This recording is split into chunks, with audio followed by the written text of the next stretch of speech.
परम सत्कार योग गुरु प्यारी साध संगत जी, राधास स्वामी जी। साध संगत जी, इस साखी को सुन लेने के बाद आपकी सोच बदल जाएगी और आप सत्संग जरूर जाया करेंगे। एक बार एक ब्राह्मण अपनी यात्रा के दौरान एक नगर से गुजर रहे थे। नगर में बने बड़े बड़े आलीशान घरों को देखकर ब्राह्मण भिक्षा मांगने के लिए घरों के दरवाजे पर गया, पर किसी ने भी उसे एक मुट्ठी अनाज तक नहीं दिया। आखिर दोपहर हो गई। ब्राह्मण दुखी होकर बड़बड़ा चला जा रहा था कि इतने बड़े नगर में मुझे खाने के लिए एक रोटी तक नहीं मिली। ब्राह्मण बड़बड़ाता चला जा रहा था कि इतने में एक सिद्ध संत की निगाह उस पर पड़ी।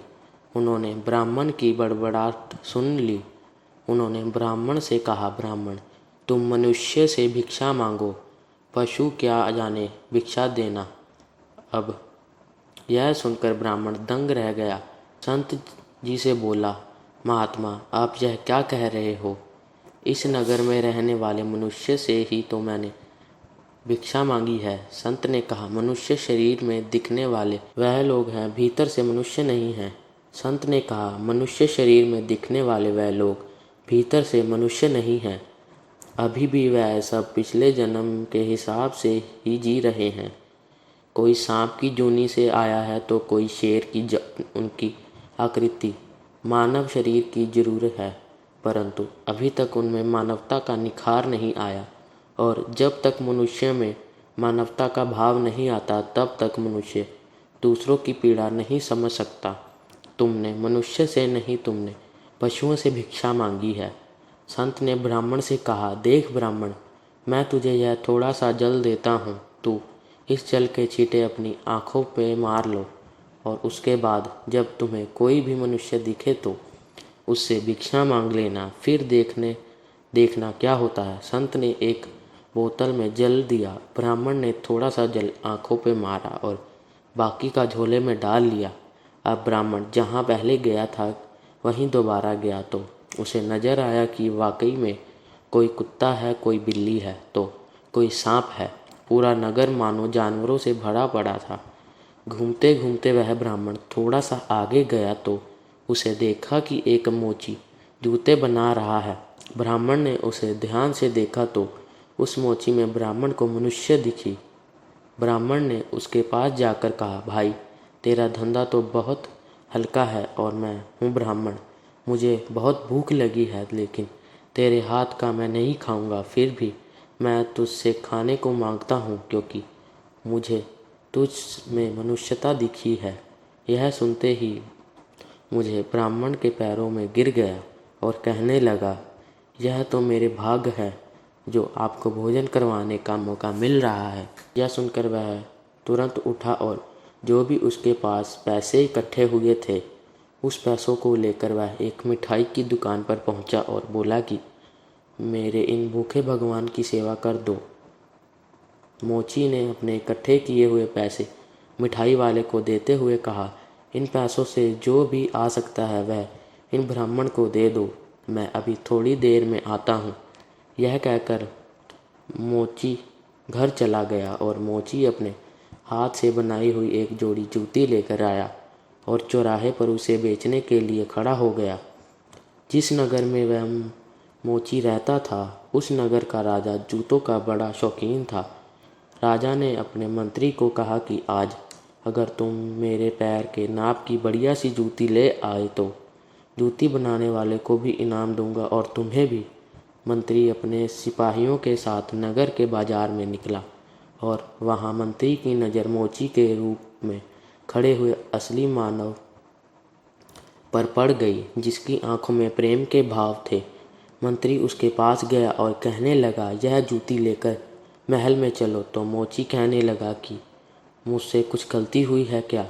तो मंत्री ने कहा कि यह जूती बड़ी प्यारी है, अगर यह जूती राजा को पसंद आ गई तो वह तुझे इनाम देंगे। इसके बाद मंत्री जूती और मोची को लेकर राजा के पास चला गया। राजा को यह जूती बहुत पसंद आई। राजा ने जब वह जूती पहनी तो यूं लग रहा था कि मानो वह जूती राजा के नाप की ही बनी हो। राजा ने कहा कि ऐसी सुंदर जूती तो मैंने पहली बार पहनी है, यह किसने बनाई है?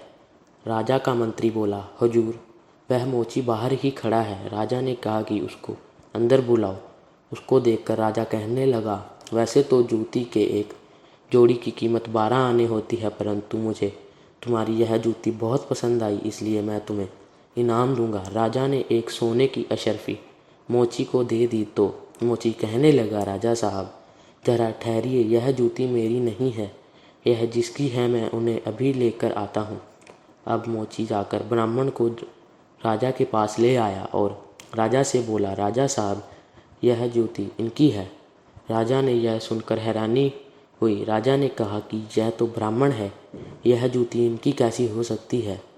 अब राजा ने ब्राह्मण से पूछा तो ब्राह्मण ने कहा, महाराज मैं तो ब्राह्मण हूँ, मैं तो यात्रा करने निकला हूँ। राजा ने मोची से कहा कि जूती तो तुम बेच रहे थे। मोची ने कहा कि हे राजन, जब यह ब्राह्मण मेरे पास आए थे तो इन्हें भूख लगी थी। मेरे पास जितने पैसे इकट्ठे हुए थे उनसे जो खाने का आ सका मैंने मिठाई वाले से ले लिया और फिर मैंने सोचा कि जूती बेचकर जो पैसे मिलेंगे वह मैं इन ब्राह्मण को दे दूंगा। तो इसलिए अब मैं इन ब्राह्मण को अपने साथ लेकर आया हूँ। ना जाने किस जन्म में दान करने का संकल्प किया होगा और मैं मुकर गया हूँगा, तभी तो यह मोची का चोला मुझे मिला है। यदि अब फिर मैं मुकर जाऊँ तो ना जाने मेरी कैसी दुर्गति होगी। इसलिए राजन, यह रुपये मेरे नहीं हुए। मेरे मन में अचानक आ गया था कि जूते के पैसे मैं ब्राह्मण को दे दूँगा। आपने 12 आने की जूती के लिए सोने का एक सिक्का दे दिया है, तो यह मैं कैसे रख सकता हूँ? मैंने सोच लिया था कि जूती के कितने भी बिके यह पैसे ब्राह्मण को दे दूँगा।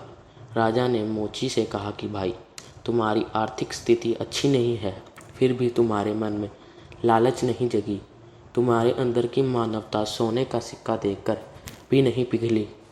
कौन सिखाता है तुम्हें यह सब, और इस ब्राह्मण से तुम्हारा परिचय कैसे हुआ? तो मोची ने कहा कि राजन, मैं अपने गुरु के सत्संग में को हमेशा सुना करता हूँ। मेरे गुरु ने मुझे हमेशा समझाया है कि जब भी कोई पीड़ा में दिखे उसकी मदद ज़रूर कर दो और कभी भी बेईमानी की कमाई मत लो। यह सुनकर राजा हैरान था और सोचने लगा कि कितने महान हैं इसके गुरु। फिर ब्राह्मण से पूछा कि इतने बड़े नगर में तुमने गरीब मोची से ही क्यों मांगी? तो ब्राह्मण ने कहा कि महाराज, मैंने इस नगर में बने आलीशान घरों के दरवाज़ों पर जाकर मांगा, परंतु किसी ने एक मुट्ठी अनाज तक नहीं दिया। फिर मुझे एक संत मिले, उन्होंने मुझे जल दिया और कहा कि इसको जब भी आँखों में चींटे मारोगे तो तुम्हें मानवता का असली परिचय होगा। जब मैंने जल के चींटे आँखों में मारे तो तब मैंने देखा कि नगर में कोई कुत्ता घूम रहा है, कोई सांप तो कोई बैल। अलग अलग तरह के जानवर मुझे इंसानों में नज़र आने लगे, परंतु मोची में मुझे मानवता दिखी, इसलिए मैंने इस मोची से भोजन मांगा। यह सुनकर राजा ने कहा, हमें भी दो भोजन, हम भी देखें कि कौन यहाँ क्या है। तो राजा ने जल की छींट अपनी आँखों में मारे। इसके बाद राजा को खुद के दरबार में कोई तो लड़ी दिखी, कोई बेड़िया, कोई हाथी तो कोई कुछ। राजा हैरान हो गया यह सोचकर कि यह तो पशुओं का दरबार भरा पड़ा है। अब राजा को लगा कि यह सब पशु हैं तो मैं कौन हूँ। राजा ने आईना मंगवाया और उसमें अपना चेहरा देखा तो राजा की हैरानी की सीमा नहीं थी। राजा को खुद के चेहरे के रूप में शेर नजर आया। राजा ने सोचा कि सारे जंगल के प्राणी और मैं जंगल का राजा शेर, इनका राजा बनकर बैठा हूँ। राजा ने ब्राह्मण से कहा कि वह सिद्ध महापुरुष, वह संत कहाँ है जिन्होंने तुम्हें यह जल दिया है? ऐसे महापुरुष तो बड़ी कठिनाई से मिलते हैं। ब्राह्मण ने राजा को संत से मिलवाया और राजा उनके पैरों में गिर गया। संत कहने लगे, राजा, मनुष्य की मनुष्यता पहचानने के लिए उसके व्यवहार से अंदाज़ा लगाया जा सकता है। जो मनुष्य किसी दूसरों को पीड़ा में देखकर दुखी हो जाए और किसी की खुशी में शामिल होकर खुश हो जाए, वही असली मानव है। साध संगत जी, हमें भी अपने अंदर की पशुता को बदलना चाहिए। पशुता को मानवता में बदलना है तो हमें अपने अवगुण को छोड़ना होगा, और जब यह अवगुण निकल जाएगा तो हम अपनी पशुता को मनुष्यता में बदल पाएंगे। और यह अवगुण तभी निकलेंगे जब हम किसी पूर्ण संत की संगत करेंगे और सत्संग सुना करेंगे। सत्संग से ही हमारे अंदर की पशुता का नाश हो सकता है। साध संगत जी, साखी को यहीं समाप्त करते हैं। मुझे आशा है कि आपको साखी समझ आई होगी। अगर आपको यह साखी अच्छी लगी हो तो वीडियो को लाइक, चैनल को सब्सक्राइब और अपने सत्संगी भाइयों को यह साखी ज़रूर भेजें जी, ताकि वह भी यह साखी का आनंद उठा सकें। और कौन सा भाई और बहन यह वीडियो कहाँ से देख रहे हो, कमेंट में ज़रूर लिखें जी। गुरु प्यारी साध संगत जी, राधा स्वामी जी।